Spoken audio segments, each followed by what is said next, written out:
Pour la 8e année consécutive, le syndicat étudiant UNEF épingle les universités françaises qui pratiquent des frais d'inscription excessifs. En 2012, la faculté Rabelais de Tours se retrouve 11e au classement des mauvais élèves. Pour le syndicat étudiant, ces frais sont illégaux et injustifiés. L'université de Tours qui demande aux étudiants qui s'inscrivent donc en licence droit français, droit allemand, qui est une nouvelle licence, ils demandent donc 150 € de frais spécifiques. Donc c'est quelque chose de très flou, c'est une sorte de frais de dossier pour que les étudiants puissent s'inscrire à l'université, en plus des frais qui sont fixés nationalement par le ministère, qui sont de l'ordre de 181 € plus la sécurité sociale. Les universités françaises sont autorisées à pratiquer des frais supplémentaires seulement pour ouvrir à des prestations facultatives comme le sport.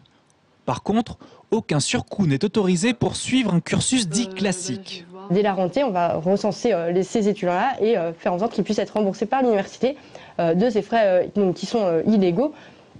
C'est ensuite, si l'université ne veut pas supprimer ces frais illégaux, eh bien on le passera par un tribunal administratif s'il le faut, pour mettre l'université face à ses responsabilités, face à la loi tout simplement, pour que justice soit faite, si on peut dire, pour les étudiants. L'université, de son côté, justifie les 150 € supplémentaires par le surcoût engendré par ce diplôme binational, où les professeurs se déplacent en Allemagne et en France. Ce cursus n'est pas un cursus classique, puisqu'il permet, ce cursus, d'obtenir pour les étudiants au bout de la 3e année, non seulement une licence française, mais aussi l'équivalent de la licence allemande. Donc c'est un double cursus sur 2 pays différents.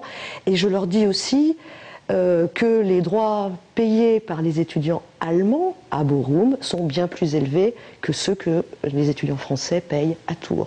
Alors oui, pour les cursus classiques, mais nous ne sommes pas dans la licence franco-allemande, dans un cursus classique. La licence droit français, droit allemand concerne seulement 20 étudiants pour le moment. Et même avec les frais supplémentaires, cette année, elle a attiré 150 candidats pour seulement 15 places.